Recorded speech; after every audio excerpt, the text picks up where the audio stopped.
오늘 본문 고린도후서 1장 12절부터 2장 13절까지를 저와 여러분이 번갈아 가면서 교독하시겠습니다. 우리가 세상에서 특별히 너희에 대하여 하나님의 거룩함과 진실함으로 행하되 육체의 지혜로 하지 아니하고 하나님의 은혜로 행함은 우리 양심이 증언하는 바니 이것이 우리의 자랑이라. 오직 너희가 일구하는 것 외에 우리가 다른 것을 하지 아니하느냐. 너희가 끝까지 하리라 하는 것은 너희가 우리를 부분적으로 알았으나 우리 주 예수의 날에는 너희가 우리의 자랑이 되고 우리가 너희의 자랑이 되는 그것이라.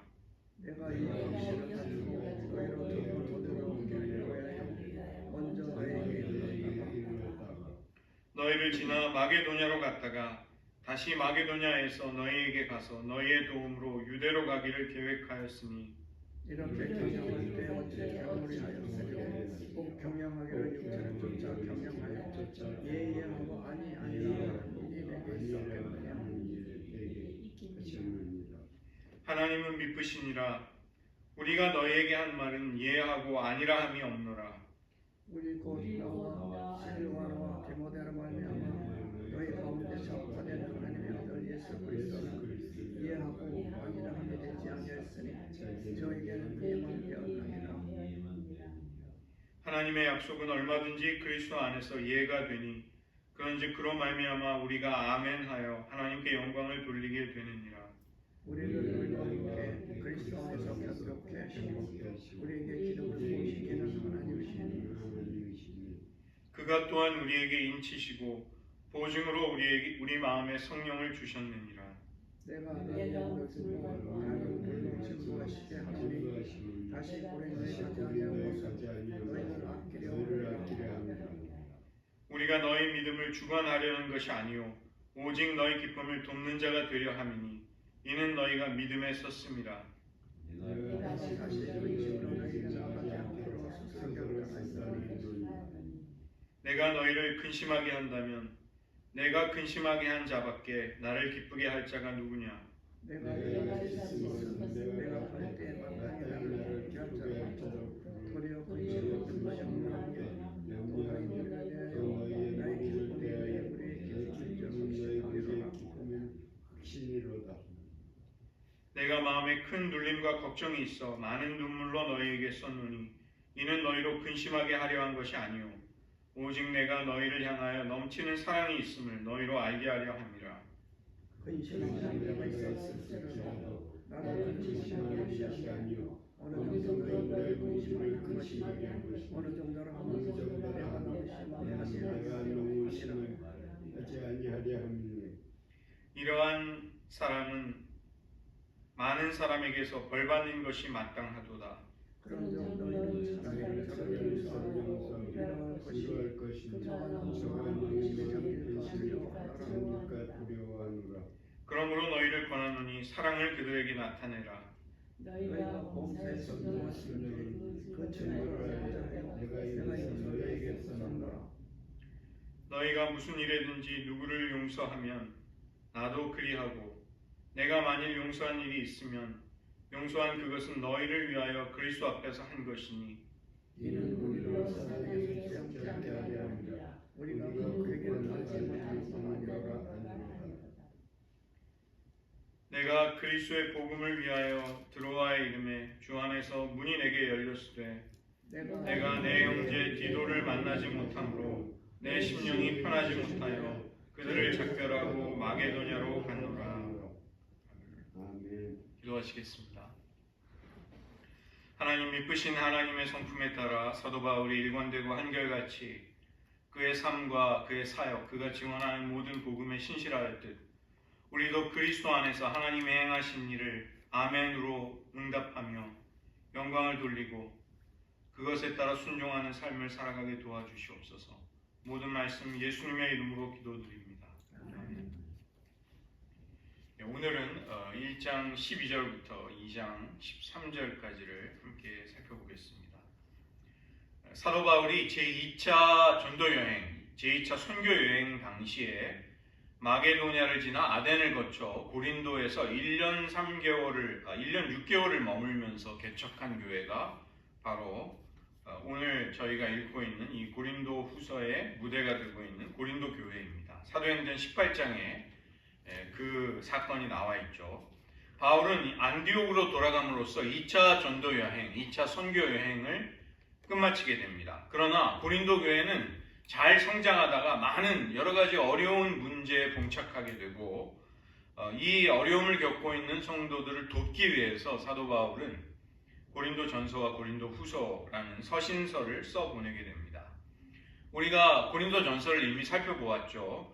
고린도 전서 안에서 발견되는 교회에 특별한 문제들이 있었습니다. 교회가 분열하였고 교회 내에 세력 있고 힘 있는 자들이 가난한 이들을 멸시하는 공정하지 못한 그런 문제들이 있었고 결혼과 이혼과 독신에 대한 교훈을 할 만큼 또 그런 성윤리에 관련된 혼란이 있었습니다. 진정한 자유가 무엇인가를 사도 바울은 알려주었죠. 믿음이 약한 지체들을 보호하는 것이 너희가 자유를 사용하는 것이다. 이렇게 교훈해 주었고 특별히 이 열광주의자들로 인해서 예배에 많은 혼돈이 있었습니다. 그래서 사도 바울은 성령의 카리스마타, 이 하나님이 주시는 성령의 많은 은사들을 사랑으로 아가페로 사용해야 한다는 것을 특별히 교훈해야만 했습니다. 그리고 부활을 믿지 못하는 일부 신자들, 낙심한 신자들을 위해 15장, 고린도전서 15장에서 또 부활에 관한 진리들을 교훈하였죠. 이 고린도 후서는 이 고린도 전서를 쓴 이후에 약 1년 정도 지나서 고린도 교회만이 아니라 이 고린도라는 도시를 수도로 하는 로마의 속주 아가야 지방에 있는 모든 지방 교회들에게 써보낸 네 번째의 편지입니다. 우리가 고린도전서 5장 9절을 보시면 음행하는 자들과 사귀지 말라는 편지가 나옵니다. 즉 고린도전서보다 먼저 보낸 편지가 있었고 두 번째 편지가 고린도전서, 그 다음에 세 번째 편지는 고린도후서, 오늘 읽은 2장 3절부터 4절을 보시면 눈물로 사도 바울이 눈물로 써보낸 편지, 이것이 세 번째 편지입니다. 그리고 그 다음에 고린도후서가 네 번째 편지로 고린도 교회에 전달이 된 것이죠. 이 고린도후서의 가장 중요한 주제는 사도 바울의 사도로서의 삶, 그의 사역과 메시지 속에서 많은 고난이 있었고 이 고난이 성령의 능력을 나타낸다는 것을 사도 바울은 강조하였습니다. 유대 지방의 신자들을 위해서 헌금을 모금하는 사도 바울의 순전한 동기에 대해서 의문을 가지는 사람들이 있었습니다. 그리고 바울을 의심하고 또 공격하는 사람들이 있었죠. 바울이 부활하신 그리스도의 성령 충만한 사도가 되기에는 사도 바울은 너무 지질이 또 고난을 많이 겪고 고생을 많이 한 그런 사람이 무슨 사도냐, 이렇게 공격하는 사람들이 있었습니다. 바울은 사도로서 자신의 약함이야말로 신자들을 위로하시고 그리스도 안에서 세상에 자기 자신을 알리시는 하나님의 능력이다. 자신의 약함과 고난이야말로 사도로서의 참된 표지가 된다. 이렇게 이야기합니다. 바울은 고난을 통해서 그리스도의 십자가를 온몸으로 체험할 수 있었습니다. 그리고 그 역경 속에 인내하면서 성령의 진정한 능력을 나타내는 사람이 된 것이죠. 그 때문에 바울이 사도로서 겪었던 고난이야말로 하나님이 자기의 영광을 세상에 드러내시는 수단이었던 것입니다. 우리 성도들도 많은 고난을 겪습니다. 우리는 그 고난을 소극적으로 이해할 것이 아니라 수비적으로, 방어적으로 받아들일 것이 아니라 고난 속에서 하나님이 고난받는 나를 통해 또 이 땅의 교회들을 통해 어떤 영광을 나타내실까를 기대하는 믿음을 가져야 하겠습니다. 사도 바울이 이 고린도 후서를 보면 자신의 사도직을 굉장히 적극적으로 많은 분량으로 변호를 합니다. 여기에는 굉장히 중요한 이유가 있는 것입니다. 사도 바울의 사도직을 성도들이 인정하는 것은 그들의 믿음의 진실됨이 유지되는 그들의 신앙이 순전하게 보호되는 것과 밀접한 관계가 있는 것이죠. 바울과 바울의 복음 선포를 거부한다는 것은 바울을 보내신 예수님, 그리스도를 거절하는 것과 같기 때문입니다. 그래서 사도 바울의 메시지와 사역, 그의 삶의 방식은 일관되게 하나였던 것입니다. 고린도 후서는 사도 바울의 모든 서신서 중에서 가장 내밀하고 개인적인 감정, 그의 고통, 그가 겪었던 고생에 대한 자세한 목록이 나오고 있습니다. 바로 그런 이유 때문인 것이죠. 사도 바울은 아주 개인적인 얘기를 하면서까지도 자기의 사도직을 적극적으로 옹호하고 변호해야만 했습니다. 그것은 그가 전하는 복음의 중요성 때문에 그런 것이죠. 오늘 말씀 첫 번째 단락은 1장 12절부터 17절까지인데 사도 바울의 진실성이 없다는 비난에 대한 변호입니다. 원래 바울은 유다 지방의 신자들을 위해 헌금을 모금해서 예루살렘으로 가는 길에 에베소를 지나 마게도냐를 거쳐 고린도로 여행할 것을 계획하였습니다. 그래서 바울은 디모데를 먼저 보내서 고린도 교인들을 방문하게 했죠. 사도행전 19장 22절에 나옵니다. 디모데는 고린도에 도착하자 교회가 수많은 분열과 아픔과 문제에 휩싸여 있다는 것을 발견했고 바울에게 이 사실을 알리게 됩니다. 바울은 그 때문에 즉시 고린도로 먼저 방문을 해서 그 문제를 해결하고 예루살렘으로 모금한 헌금을 가져가는 길에 마게도냐를 갔다가 다시 두 번째로 고린도를 또 방문하려고 그렇게 계획을 합니다. 오늘 본문 1장 15절을 보시면 두 번 은혜를 얻게 한다는 표현이 바로 그것이죠. 사도 바울은 고린도 교회를 두 번 방문해서 이 어려움에 처한 교회를 빨리 도와주기를 원했던 것입니다. 그런데 바울의 방문은 교회 안에서 사도 바울을 노골적으로 반대하는 문제로 인해서 어려움을 겪게 됩니다. 바울은 고린도 교인들에게 긍휼을 베풀기 위해 다투지 않고 수치를 당한 채로 떠나는 것이 최선이라고 결정합니다. 다시 에베소로 돌아온 바울은 디도를 통해서 눈물로 쓴 편지 2장 3절부터 4절에 언급되어 있는 그 편지를 먼저 보내죠. 그리고 고린도 교회가 만약에 회개하지 않으면 하나님의 심판이 임할 것을 엄중하게 경고합니다. 그리고 나서 사도 바울은 마게도냐에서 디도를 다시 만났을 때 놀랍게도 고린도 교회가 회개했다는 반가운 소식을 전해 듣게 됩니다. 그러나 이 고린도 교회 안에는 아직도 사도 바울을 적대시하는 소수의 신자들이, 그것도 교회 지도자들 중에 영향력 있는 사람이 남아 있었습니다. 그에 대한 응답으로 사도 바울은 마게도냐에서 예루살렘으로 가기 전에 세 번째 고린도 방문을 기대하면서 고린도 후서를 써 보낸 것입니다. 이런 배경이 오늘 저희가 읽은 본문 속에 사도 바울이 고린도 교회를 방문하기로 계획했었다는 것을 배경으로 하고 있는 것이죠. 사도 바울은 가장 먼저 자신의 진실됨을 신뢰하지 않는 사람들에게 나는 하나님 앞에서 진실되게 행한 것을 자랑한다 이렇게 말합니다. 나는 세상적인 방식으로 살지도 않았고 또 세상적인 방식으로 사역을 하지도 않았노라. 이것이 나의 자랑이다 이렇게 이야기합니다. 그에 반해서 거짓된 사도들은 인간적인 자랑을 하면서 사람들의 마음을 도둑질하였습니다. 그러나 사도 바울은 하나님의 진실함과 거룩함으로 일관되게 한결같이 행하였음을 그는 자랑하고 있습니다. 하나님의 뜻대로 하나님의 방식으로 사람들을 사랑했노라. 이것이 사도 바울의 삶의 원칙이었던 것이죠. 고린도전서 16장 5절부터 9절을 보시면 사도 바울이 여기서 밝히고 있는 고린도 교회를 다시 방문하겠다는 계획을 실행하지 못한 것에 대해서 바울을 공격하는 사람들이 있었습니다. 계획을 밝히고도 실행하지 않았다는 것은 그가 인격적인 문제가 있음이 틀림이 없고 그렇다면 그가 하는 사역, 그가 전하는 복음도 신뢰할 수 없는 것이 아니냐. 이렇게 바울을 어렵게 한 것입니다. 메시지를 공격하려면 메신저를 불신하도록 만들면 된다. 이런 말이 있습니다. 바로 사도 바울이 겪었던 어려움이 바로 그것이었습니다. 신실하지 않고 자격이 없는 자가 어떻게 사도냐? 그런 자가 전하는 복음을 정말로 신뢰할 만한 것이냐? 못 믿겠다. 이렇게 하는 사람들이 고린도 교회 안에 있었던 것이죠.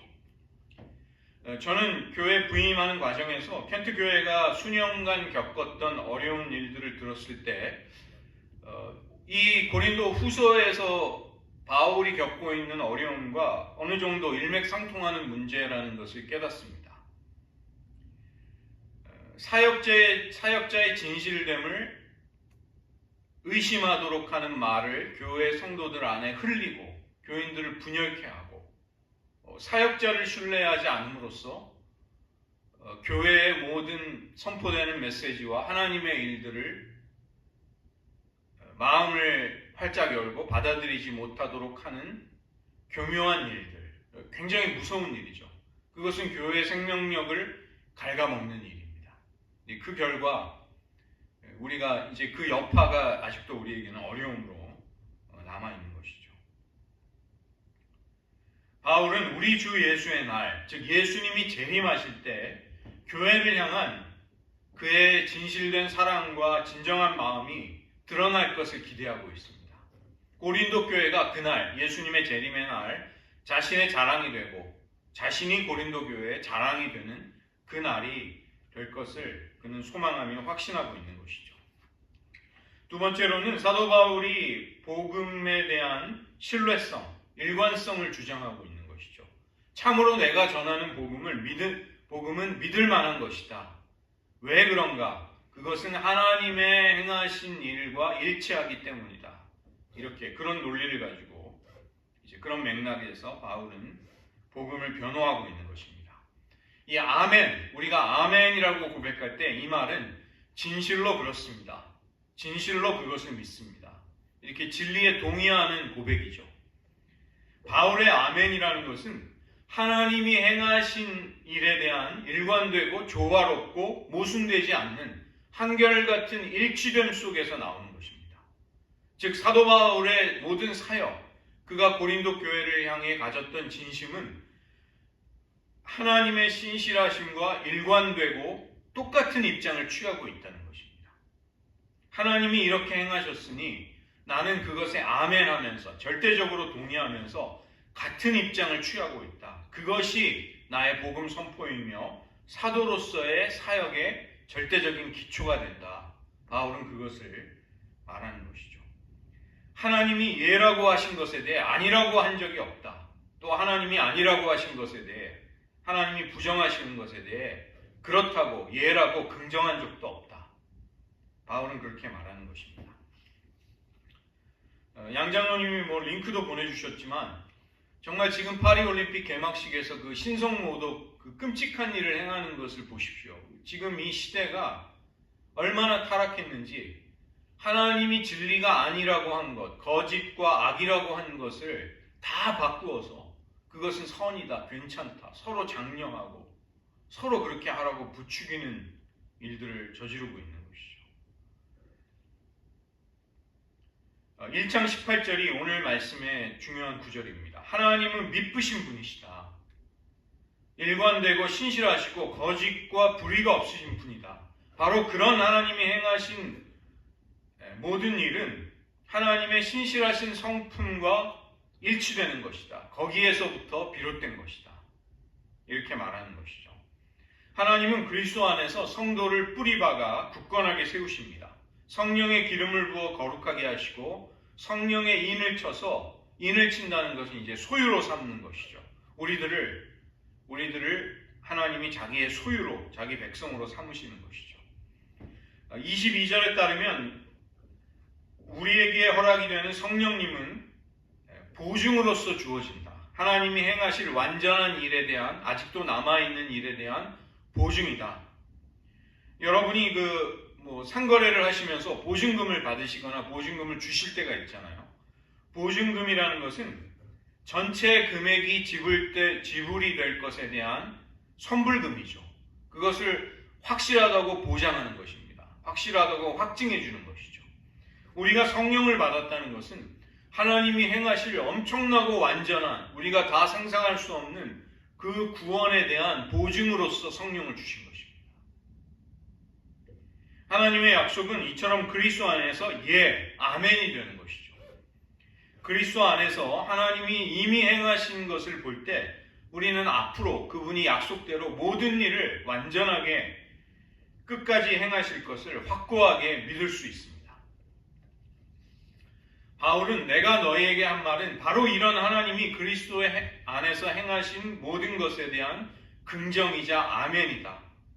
일관되고 일치된 하나님이 행하신 일과 하나님의 성품과 조화를 이루는 같은 것이었음을, 거기에서부터 나온 가르침이었음을 강조하고 있는 것이죠.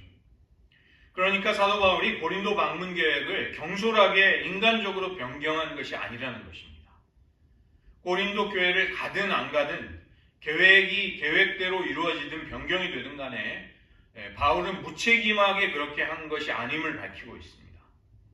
바울의 복음 사역의 핵심은 하나님이 그리스도 안에서 행하신 일에 참여하는 것이고 그런 하나님의 행하심을 선포하는 것임을 말하고 있습니다.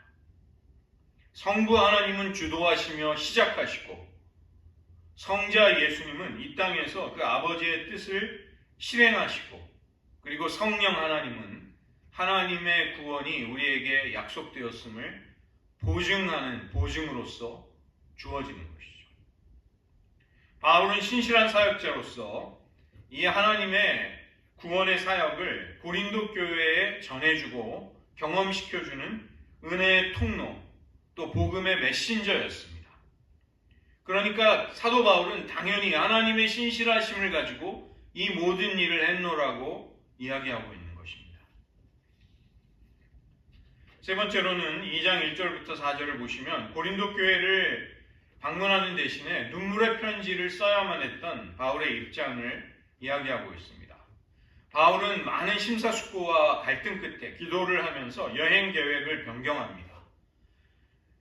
바울에게 불순종하고 상처를 주고 있는 교인들을 미워해서가 아니라 사랑했기 때문에 나온 행동이었죠.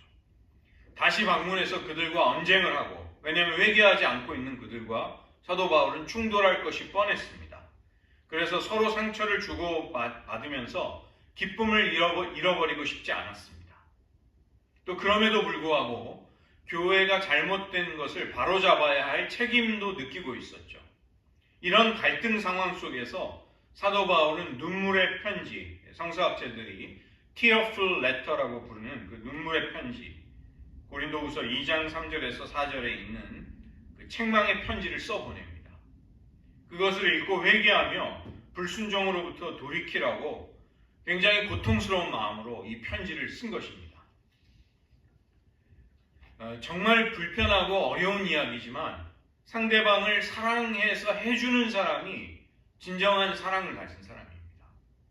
사람들의 인정과 인기, 그리고 자신의 평판을 유지하기 위해서 어느 누구로부터도 자기가 존경을 잃지 않기 위해서 그런 어렵고 거북한 말을 해주지 않는 사람, 그런 역할을 피하는 사람은 다른 사람을 진정으로 사랑하는 사람이 아닌 것입니다.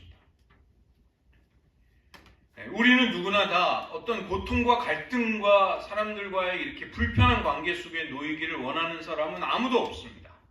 그러나 그럼에도 불구하고 그걸 감수하고 떠안으면서까지 이야기를 해주고 편지를 써 보내주는 사람은 정말로 고마운 사람인 것이죠. 멸망을 향해 벼랑 끝으로 잘못된 길로 가고 있는 사람을 보면서 아무 행동도 하지 않고 아무 경고도 하지 않는 사람은 진정한 사랑이 없음을 사실은 보여주는 것입니다. 그런 의미에서 볼 때 사도 바울은 고린도 교회를 진정으로 사랑하는 하나님의 사람이었습니다. 사도 바울은 고린도후서 2장 5절부터 13절 이 마지막 단락에서 여전히 사도 바울에 대해서 의구심을 품고 있는 사람을 용서하라는 권면을 합니다. 감사하기도 디도편에 이 눈물의 편지를 받아 읽고 고린도 교회는 회개할 수 있었습니다. 그러나 여전히 소수의 사람들, 일부의 사람들은 불순종을 고집하고 있었죠. 여기 이름이 등장하지는 않지만 분명히 교회 지도자들 가운데 한 사람이 계속 불순종하면서 사도 바울을 지속적으로 근심하게 하는 일이 있었습니다.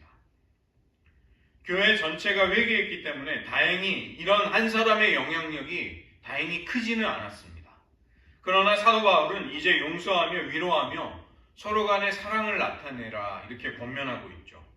먼저는 그 반대하는 당사자를 위해서 그가 너무 근심하거나 실족하지 않도록 그 사도 바울을 대적하고 반대하는 그 당사자를 생각해서 사랑을 나타내라고 합니다. 두 번째 또 다른 이유는 사탄의 계획에 빠지지 않기 위해서 서로를 사랑하라는 것입니다. 우리가 진리로 거짓을 솎아낼 때는 필연적으로 어쩔 수 없이 누가 어디에 속해 있는가, 이 진영의 문제, 소속의 문제를 드러낼 수밖에 없죠. 왜냐하면 진리에 속했는가 거짓에 속했는가를 분별하는 과정에서는 필연적으로 그런 일들이 생깁니다. 그러나 그 과정이 끝나게 되면, 거짓을 제거했다면 그 분별하는 과정에서 나타난 아픔을 사랑으로 보듬어 주어야 한다는 것입니다. 만약에 방치하게 되면 감정의 골이 깊어지고 사탄의 장난질에 교회가 또다시 어려움을 겪을 수 있기 때문입니다. 그래서 사도 바울은 자신을 대적하고 고통스럽게 하는 사람을 너희가 용서해 주어라, 서로 간의 사랑을 나타내라 이렇게 당부하고 있습니다. 제가 더 나갈 수 있지만 오늘은 본문을 여기까지만 살펴보도록 하겠습니다. 2장 14절부터는 사도 바울이 적극적으로 자기의 사도직을 변호하는 내용이 나오는데 이게 또 다른 단락이 되기 때문에 오늘 2장 13절까지가 제가 설명해 드린 내용입니다. 오늘 들은 말씀을 의지하면서 저희들 잠시 기도하는 시간 가지기를 원합니다. 먼저는 하나님의 신실하신 약속, 하나님이 행하신 일, 복음의 모든 진리 앞에서 우리의 응답은 예, 아멘이 되어야 한다는 것입니다. 아멘은 진리에 대한 동의일 뿐만이 아니라 그 진리를 따라 순종하며 살겠다는 고백이죠.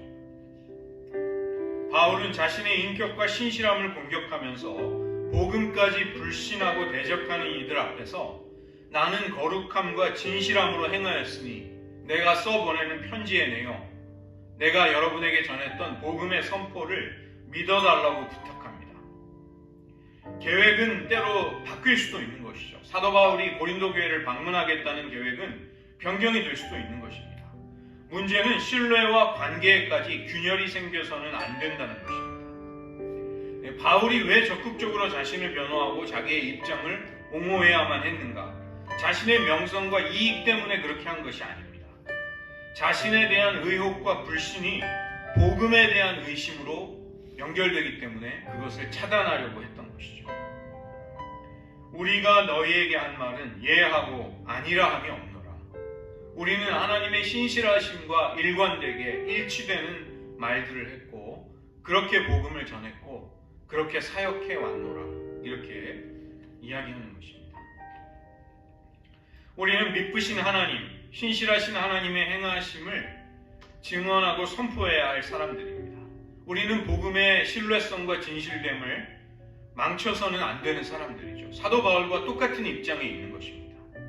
하나님이 그리스도 예수 안에서 우리에게 행하신 일에 대해서 과연 나는 예라고 아멘이라고 응답하고 있는 사람인가?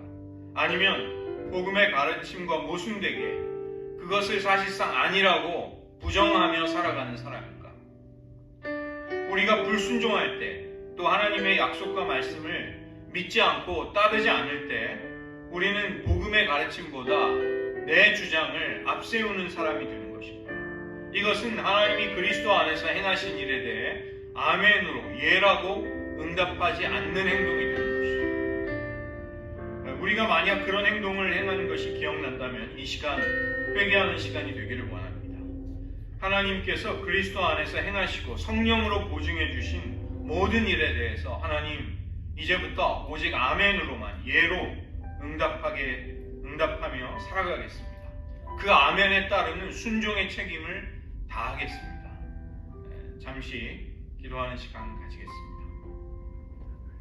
하나님 아버지, 사도 바울은 그의 모든 사역과 삶이 또 복음의 선포가 신실하신 하나님과 일관이 되고 일치되고 교화를 이루는 마찬가지의 신실함 속에서 행해야 한다고 고백하고 있습니다. 바울을 공격하고 불신할 때 바울이 전한 복음의 가르침에 대한 의심으로까지 성도들의 믿음이 약해지는 것을 그가 원하지 않았기 때문입니다.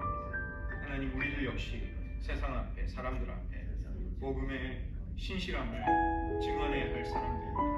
하나님, 먼저 우리들 자신이 하나님의 모든 약속, 하나님이 그리스도 안에서 행하신 일에 대해 아멘으로 이해하고 응답하지 못한다면 우리는 모순에 빠지게 될 것입니다. 복음의 신뢰성을 깨트리는 사람들이 될 것입니다. 하나님, 우리로 하여금 그런 자리에 들어가지 않도록 도와주시옵소서. 우리가 하나님이 그리스도 안에서 행하신 일에 아멘으로 이해하고 긍정으로 응답하지 않았던 불순종과 모든 어리석음을 주님 용서하여 주시고, 우리들의 삶과 인격, 우리들의 언행 심사가 하나님의 신실하심과 일치되도록 도와주시옵소서. 우리가 그리스도를 전해야 한다면 그 신뢰성을 우리들의 모든 삶이 하나님의 약속에 대한 예로, 아멘으로 긍정되고, 그것을 통해 우리가 하나님의 복음을 진실되이 나타낼 수 있도록 도와주시옵소서. 한 가지 더 마지막으로 기도하겠습니다.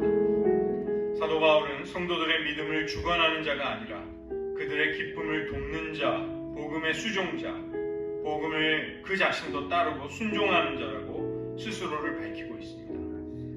바울은 거짓 사도들과 달리 복음을 자기의 인간적인 권위를 높이는 수단으로 사용하지 않았고 사람들 위해 군림하는 근거로 삼지도 아니하였습니다. 바울이 지금 왜 오해를 받고 공격을 당하고 있는가? 그것은 역설적으로 그가 진실을 했기 때문입니다. 그의 연약함에 대해서 공격을 당할 수 있는 허점이 된 것이죠. 바울은 공동체를 어지럽힌 자들에 대한 징계가 이제 충분하니 용서하라고 권면하고 있습니다. 징계는 망가뜨리기 위함이 아니라 회복의 기회, 재기의 기회를 주기 위함입니다. 그래서 징계만으로는 부족합니다. 징계 위에 인내하며 기다려주는 사랑을 더하라고 말씀하고 있습니다. 지금 저희들이 처한 어려운 현실 속에 교회는 공격받고 분열하며 약해지고 있습니다. 우리는 낙심하는 대신에 하나님의 믿부심을 더욱 의지해야 하겠습니다. 하나님이 그리스도 안에서 행하신 일에 대해 아멘으로, 전적인 긍정과 동의로, 그리고 그에 뒤따르는 순종으로 응답해야만 하겠습니다. 우리를 공격하고 교회를 망가뜨린 사람들도 회개에 이르도록 우리가 기도해 주어야 한다는 것입니다. 이 어려운 때일수록 예수 그리스도의 날까지 타협하지 말고 굳게 붙들어야 할 진리, 그것을 놓치지 않게 하소서. 주님의 사랑을 끝까지 품게 하소서. 이 시간 마지막으로 한 번 더 기도하시겠습니다.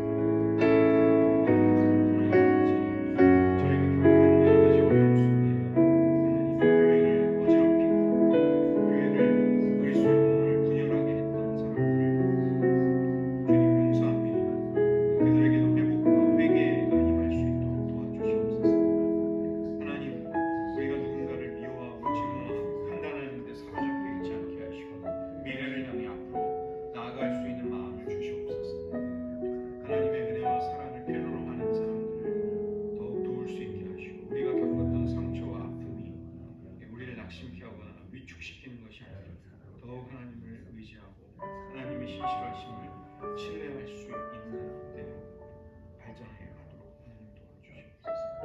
하나님의 신실하심 앞에 아멘. 응답하게 도와주시옵소서. 기도하겠습니다. 하나님 아버지, 사도 바울은 자신을 공격함으로써 그가 전했던 복음의 선포와 가르침까지도 의심하며 믿지 못했던 연약해진 고린도 교회를 사랑하는 마음으로 고통스러운 눈물에 가득 찬 편지를 써보내며 기도하며 끝까지 그 사랑을 지켰던 사도였음을 저희들 말씀 가운데 살펴보았습니다. 교회를 어지럽히고 그리스도의 몸을 분열케 했던 자들을 징계했으니 이제는 용서하여 주라고 서로 사랑을 나타내라고 당부하고 있습니다. 지금 저희들 교회가 분열되고 침체되고 약해진 어려운 시대를 살아가고 있습니다. 이 교회 역시 그러한 아픔을 폭풍우처럼 통과해 왔습니다. 하나님 우리를 긍휼히 여겨주시되 우리도 사도 바울과 같이 하나님의 복음의 신실함과 신뢰성을 지켜낼 수 있는 사람이 되게 하여 주시옵소서. 미쁘고 신실하신 하나님이 그리스도 안에서 우리에게 행한 모든 일들을 증언할 수 있게 하시고 그 약속에 대해 아멘으로 응답할 수 있는 저희들 되게 하여 주시옵소서. 하나님이 예라고 하신 일을 오직 예로서 응답하며 아니라고 하는 일이 없게 하시고 하나님이 아니라고 하는 것을 예라고 뒤바꾸어 버리는 이 악한 시대 속에 복음의 순수성과 신앙의 순전함을 지켜낼 수 있는 저희들 되게 하여 주시옵소서. 하나님이 교회가 어려울수록 저희들 낙심하는 대신에 하나님의 믿부심을 더욱 굳게 붙들고 여전히 하나님의 사랑과 복음을 필요로 하는 사람들을 사랑하고 품어줄 수 있는 그런 마음을 허락하여 주시옵소서. 모든 말씀 예수님의 이름으로 기도드립니다. 아멘.